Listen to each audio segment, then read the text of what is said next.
வணக்கம் மக்களே, welcome to Priyo TV and this is a show of hifi. நாம இந்த வாரம் தியேட்டரில் ரிலீஸ் ஆகி சக்ஸஸ்ஃபுல்லாக ரன் ஆகிட்டு இருக்க ஒரு 5 படத்தை பற்றி தான் இந்த வீடியோவில் நம்ம பார்க்க போகிறோம். வாங்க பார்க்கலாம்.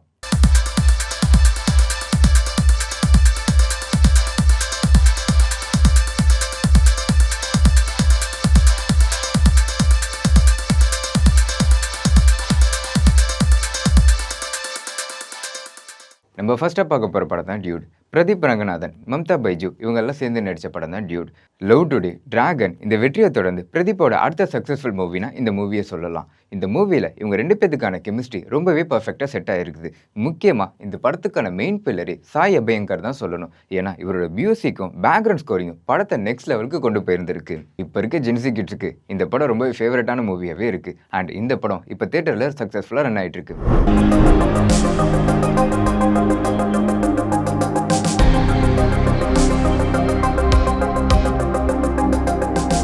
ஹரிஷ் கல்யாண், அதுல்யா ரவி இவங்கெல்லாம் சேர்ந்து நடித்த படம் தான் டீசல். ஒரு டீசலில் இருக்க கலப்படம், அதுக்கு பின்னாடி இருக்க அரசியல், அது எப்படி ஹரிஷ் கல்யாண் கண்டுபிடிக்கிறாரு அண்ட் அப்படி கண்டுபிடிக்கும் போது அதில் என்னென்ன ப்ராப்ளம் ஃபேஸ் பண்ணுறாருங்கிறது தான் இந்த படத்தோட ஒன்லைனாக இருக்குது. இன்னும் சொல்ல போனால் இந்த படத்தில் தேவையில்லாத சீன்ஸுன்னு எதுவுமே இல்லை. இந்த படத்துக்கு என்னென்ன சீன்ஸ் தேவைப்படுமோ அது எல்லாமே டேரக்டர் பர்ஃபெக்டாக ஃபிட் பண்ணியிருக்காரு இந்த படத்தில். அதுல்யா ரவி இந்த படத்தில் ரொம்பவே சின்ன ரோலில் இருந்தாலும் அந்த சின்ன ரோலுமே ரொம்ப இம்பார்ட்டன்ட் ரோலில் தான் வந்திருக்காங்க. இந்த படத்துக்கான சாங்ஸ் இப்போ வரையுமே இன்டர்நெட்டில் ட்ரெண்டிங்காக தான் போயிட்டுருக்கு. அண்ட் இந்த படமும் தியேட்டரில் சக்ஸஸ்ஃபுல்லாக ரன் ஆகிட்டு இருக்கு.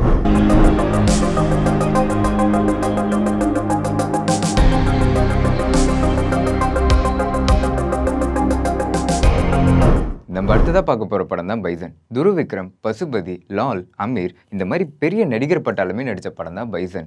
அவங்களுக்கான ஈக்குவல் ஸ்க்ரீன் ப்ரெசன்ஸ் கொடுத்துருக்காங்கன்னா இந்த படத்தோட டேரக்டர் கண்டிப்பாக கொடுத்துருக்காங்கன்னு தான் சொல்லணும். ஏன்னா ஒவ்வொருத்தங்களும் போட்டி போட்டு தான் நடிச்சிருக்காங்க. இந்த படத்தில் துரு விக்ரம் ஒரு பட்டியல் இனத்தில் இருந்து எவ்வளோ கஷ்டப்பட்டு கபடியில் சக்ஸஸ் ஆகிறாங்கிறது இந்த படத்தோட ஒன்லைனாக இருக்குது. இந்த படத்துக்கு துரு விக்ரமும் ரொம்பவே அடாப்டாக நடிச்சிருந்திருக்காங்க. இன்னும் சொல்ல போனால் இந்த படத்தோட மியூசிக்கும் இந்த படத்துக்கு ஒரு கிராண்ட் விஷுவலே கொடுத்துருக்குன்னு தான் சொல்லணும். இந்த படம் இப்போயுமே தியேட்டரில் சக்ஸஸ்ஃபுல்லாக ரன் ஆகிட்டு இருக்கு.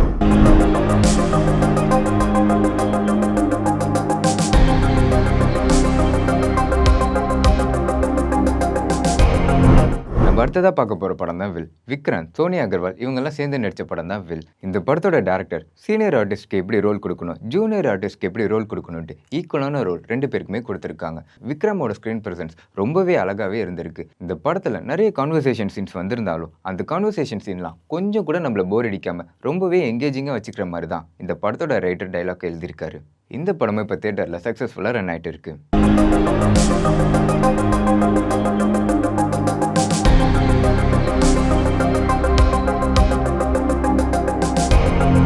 நம்ம அடுத்ததாக பார்க்க போகிற படம் தான் மருதம். விதார்த்தோட யதார்த்தமான நடிப்பில் வெளிவந்த படம் தான் மருதம். விதார்த் ஒரு விவசாய தந்தையாக இருக்கார். அவர் பையனை கான்வென்ட்டில் படிக்க வைக்கணுங்கிறதுக்காக தன்னோட இடத்தையே விற்கிறாரு.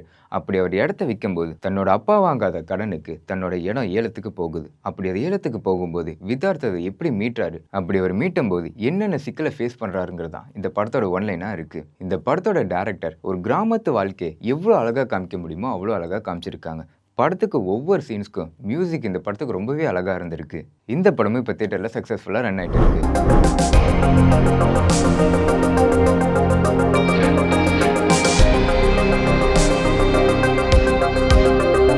அடுத்ததாக ஹைஃபை ஷோஸில் ஓடிடியில் ரிலீஸ் ஆன படத்தை பற்றி பார்க்கலாம் வாங்க. நம்ம இப்போ அடுத்ததாக பார்க்க போகிற படம் தான் மிராஜ்.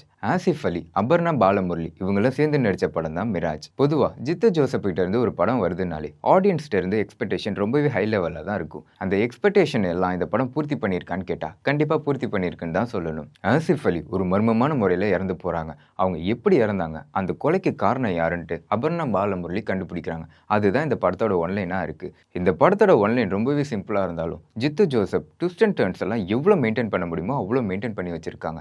இந்த படம் பார்க்கும்போது ஜித்து ஜோசப் இவங்க 2 பேரோட கேரக்டரை எவ்வளோ அழகாக டிசைன் பண்ணியிருக்காங்கிறது இந்த படம் பார்க்கும்போது உங்களுக்கு தெரியும்.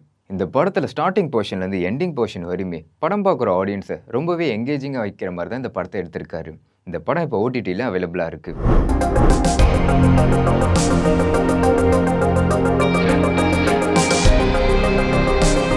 நம்ம நம்ம அடுத்ததா பார்க்க போற படம் தான் வாஷ் 2. இந்த படத்துல சஸ்பென்ஸ்க்கும் த்ரில்லருக்கும் எந்த இடத்துலயுமே பஞ்சம் வைக்காம ஆடியன்ஸை எவ்வளோ எங்கேஜிங்காக வைக்க முடியுமோ அவ்வளோ எங்கேஜிங்காக வச்சிருக்காங்க. 2023ல வாஷ்ன்னு ஒரு மூவி வருது. அதோட செகண்ட் பார்ட் தான் இந்த படம். இதோட ஃபர்ஸ்ட் பார்ட் அஃபிஷியலாக பாலிவுட்லையுமே ரீமேக் பண்ணி ரிலீஸ் பண்ணியிருந்திருக்காங்க. அப்படி அந்த ரீமேக் பண்ண படமே சக்ஸஸ்ஃபுல்லாக தான் ரன் ஆயிருந்திருக்கு. இந்த படத்தை பார்ட் 1 பார்த்துட்டு வந்தால் தான் இந்த பார்ட் 2 புரியுமான்னு கேட்டிங்களா? அப்படிலாம் எதுவுமே இல்லை. இந்த பார்ட் 2 ஸ்ட்ரைட்டாக பார்த்தா கூட புரியுற மாதிரி தான் இந்த படத்தோட டேரக்டர் இந்த கதையை டிசைன் பண்ணியிருந்திருக்காங்க. இந்த படத்தோட ஒன்லைன் என்னன்னா, ஒரு 10 பொண்ணுங்க ஹையர் செகண்டரி ஸ்கூல்ல இருந்து சூசைட் பண்ணிக்கிறாங்க. அப்படி அவங்க சூசைட் பண்ணும்போது மேல் இடத்துல இருந்து எனக்கு தகவல் வந்திருக்கு, அதனால நாங்கள் சூசைட் பண்ண போறோம்னு சொல்றாங்க. அப்படி அவங்க சூசைட் பண்றதுக்குள்ள என்னென்ன மிஸ்ட்ரி இருக்குங்கிறதா இந்த படத்தோட ஒன்லைனாவே இருக்கு. நீங்க ஒரு அட்வென்ச்சர் த்ரில்லர் விரும்புகிற ஆடியன்ஸா நீங்க, அப்போ இந்த படம் உங்களுக்கானதாக தான் இருக்கும். இந்த படம் தமிழ் டப்ல இல்லைனாலும் ஓடிடியில் அவைலபிளா இருக்கு.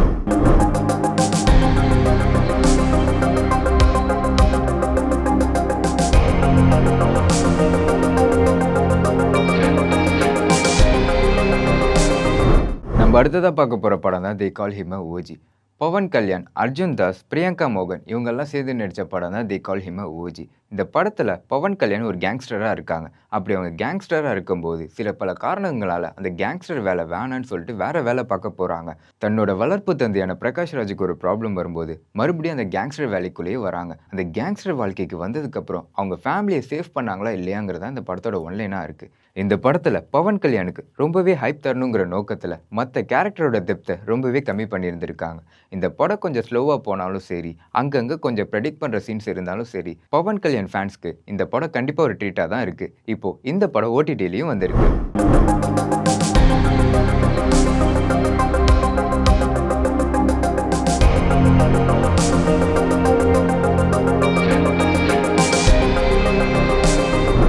அடுத்ததாக பார்க்க போகிற படம் தான் சக்தி திருமகன். விஜய் ஆண்டனி நடிப்பில் ஒரு அரசியல் கதையை உள்நோக்கி எடுக்கப்பட்ட படம் தான் சக்தி திருமகன். இந்த படம் கண்டிப்பாக விஜய் ஆண்டனி கெரியரில் ஒரு மைல் ஸ்டோனாக தான் இருக்கும். இந்த படம் ஸ்டார்டிங்லேருந்து எண்டிங் வரையும் ரொம்பவே விறுவிறுப்பாக கொண்டு போயிருந்திருக்காங்க. இந்த படத்துக்கான ஸ்க்ரீன் ப்ரெசன்ஸ் ரொம்பவே எங்கேஜிங்காக கொண்டு போயிருக்காங்க. இந்த படத்தில் ஏதாவது லேக் இருக்கான்னு கேட்டிங்கன்னா இந்த படத்தில் லேக் இல்லைன்னு தான் சொல்லணும். நீங்கள் ஒரு நல்ல என்டர்டெயின்மெண்ட் மூவி தேடிட்டு இருக்கீங்களா, அப்போ இந்த படம் உங்களுக்கானதாக தான் இருக்கும்.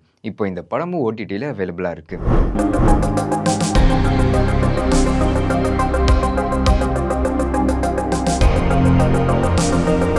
நம்ம அடுத்ததாக பார்க்க போகிற வெப்சீரிஸ் தான் குருஷேஸ்திரா. மகாபாரத்தில் குருஷேஸ்திரான்ற இடத்துல நடந்த போரை மையமாக கொண்டு எடுக்கப்பட்ட வெப்சீரிஸ் தான் குருஷேஸ்திரா. இந்த வெப்சீரிஸ்க்கு தமிழ் டப்பிங்கும் ரொம்பவே சூப்பராக கொடுத்துருந்துருக்காங்க. இதுக்கு கொடுக்கப்பட்ட மியூசிக்கும் சரி, அனிமேஷனும் சரி, பார்க்கும்போது நம்மளுக்கு ஒரு கிராண்ட் விஷுவலாக தான் இந்த வெப்சீரிஸ் தெரியுது. நீங்கள் ஒரு அனிமேஷன், ஹிஸ்ட்ரி, மித்தாலஜி விரும்புகிற ஆடியன்ஸாக நீங்கள், அப்போ இந்த வெப்சீரிஸ் உங்களுக்கானதாக தான் இருக்கும். இப்போ இந்த வெப்சீரிஸ் ஓடிடியில் தமிழ் டப்பிங்லையும் அவைலபிளாக இருக்குது.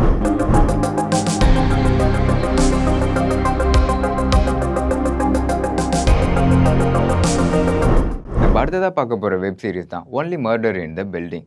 ஒரு மிஸ்ட்ரி ஜானரை இவ்வளோ காமெடியாக கொண்டு போக முடியுமானா இந்த சீரீஸ் மூலிமா கொண்டு போக முடியும்ட்டு இந்த சீரீஸோட டேரக்டர் நம்மளுக்கு காமிச்சிருக்காங்க. இந்த வெப் சீரிஸோட ஒன்லைன் என்னன்னா, 3 ஸ்ட்ரேஞ்சரான பீப்புள்ஸ் வந்து ஒரு பில்டிங்கில் இருக்காங்க. இவங்க 3 பேத்துக்குமே காமனான விஷயம்னா இவங்க 3 பேத்துக்குமே பாட்காஸ்ட்னா ரொம்ப பிடிக்கும். அப்படி இந்த 3 பேருமே ஒரு மிட் பாயிண்டில் மீட் பண்ணுறாங்க. அதே நேரத்தில் அவங்க பில்டிங்கில் ஒரு மர்டர் நடக்குது. இவங்க 3 பேத்துக்குமே ஒரு யோசனை தோணுது, நம்ம ஏன் இந்த மர்டரை ஒரு போட்காஸ்ட் மாதிரி ரிலீஸ் பண்ணக்கூடாதுன்ட்டு. அப்படி அந்த போட்காஸ்ட் மூலமா எப்படி அந்த கொலையாளியை கண்டுபிடிக்கிறாங்கிறது தான் இந்த படத்தோட ஒன்லைனாக இருக்குது. நீங்கள் ஒரு காமெடி என்டர்டெயின்மெண்ட் விரும்புகிற ஆடியன்ஸாக நீங்கள், அப்போ இந்த படம் உங்களுக்கானதாக இருக்கும். இந்த படம் இப்போ ஓடிடிலையும் அவைலபிளாக இருக்குது.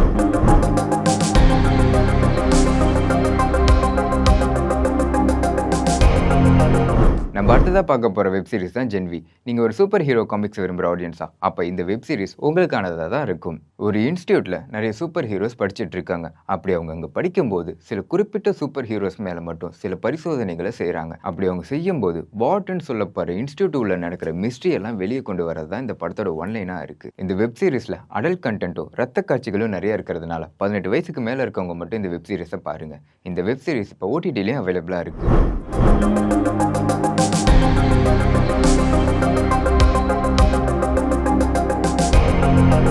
நம்ம அடுத்ததாக பார்க்க போகிற வெப்சீரிஸ் தான் நோபடி வாண்ட் திஸ். இந்த வெப்சீரிஸில் நடித்த கேரக்டர்ஸ் எல்லாமே அவங்க ரோலை ரொம்பவே அடாப்ட் பண்ணி நடிச்சிருக்காங்கன்னு தான் சொல்லணும். இந்த வெப்சீரிஸ்க்கு பெரிய ப்ளஸ் பாயிண்ட்டு கான்வர்சேஷனை கம்மி பண்ணிட்டு ஆக்டரோட ஆக்டிங்க்கு ரொம்ப இம்பார்ட்டன்ட் கொடுத்துருக்காங்க. இந்த வெப்சீரிஸில் சில இடத்துல கொஞ்சம் லேக் இருந்தாலும் இவங்களோட ஆக்டிங் மூலிமா அந்த லேக் பெருசாக தெரியலன்னு தான் சொல்லணும். இந்த வெப் சீரிஸ்ல அடல்ட் கண்டென்ட் கொஞ்சம் நிறைய இருக்கிறதுனால 18 வயசுக்கு மேல இருக்கவங்க மட்டும் இந்த வெப் சீரிஸை பாருங்க. லவ் ரொமான்ஸ் விரும்புற ஆடியன்ஸா நீங்க, அப்ப இந்த வெப் சீரிஸ் உங்களுக்கானது தான் இருக்கும். இந்த வெப் சீரிஸ் இப்போ ஓடிடிலயே அவைலபிளா இருக்கு.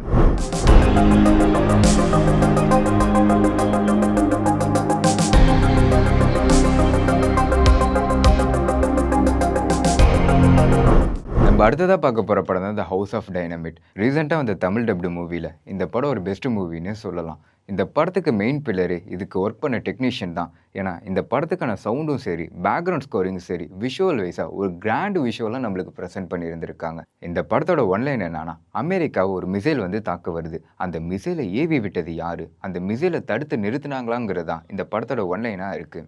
இந்த படத்துக்கு தமிழ் டப்பிங்கும் ரொம்பவே சூப்பராக பண்ணியிருந்திருக்காங்க. நீங்கள் ஒரு ஆக்ஷன் த்ரில்லர் ட்ராமா விரும்புகிற ஆடியன்ஸா, அப்போ இந்த படம் உங்களுக்கானது தான் இருக்கும். இந்த படம் இப்போ ஓடிடிலையும் அவைலபிளாக இருக்குது.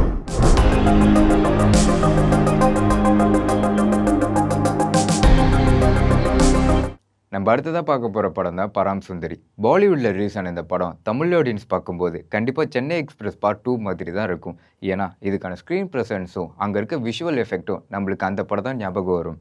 இந்த படத்தோட ஒன்லைன் என்னன்னா, இந்த படத்தோட ஹீரோ சோல்மேட்டுன்னு ஒரு ஆப்பை கண்டுபிடிக்கிறாங்க. அப்படி அவங்க கண்டுபிடிக்கும் போது கேரளாவில் இருக்க ஒரு பொண்ணோட மீட் பண்ணுறாங்க. அப்படி அவங்க மீட் பண்ணும்போது ஸ்ட்ரைட்டாக மீட் பண்ணணுன்ட்டு ஹீரோக்கு ஆசை வருது. அப்படி அவங்க ஸ்ட்ரைட்டாக மீட் பண்ணும்போது எப்படி மீட் பண்ணுறாங்க, என்னென்ன சுச்சுவேஷன்லாம் தாண்டி மீட் பண்ணுறாங்கங்கிறது தான் இந்த படத்தோட ஒன்லைனாக இருக்குது. இந்த படத்துக்கு ஒரு பெரிய ப்ளஸ் பாயிண்ட்னா இந்த படத்துக்கு மியூசிக்கும் பேக்ரவுண்ட் ஸ்கோர்னு தான் சொல்லணும். ஏன்னா இந்த பேக்ரவுண்ட் ஸ்கோர், மியூசிக், இந்த விஷுவல் எல்லாம் சேரும்போது ஒரு சோல்ஃபுல்லான மூவி பார்த்த எக்ஸ்பீரியன்ஸ் நம்மளுக்கு கிடைக்கும். ஒரு லவ் ரொமான்ஸ் விரும்புகிற ஆடியன்ஸாக நீங்கள், அப்போ இந்த படம் உங்களுக்கானது தான் இருக்கும். இந்த படம் தமிழ் டப்பில் இல்லைனாலும் ஓடிடியில் அவைலபிளாக இருக்குது.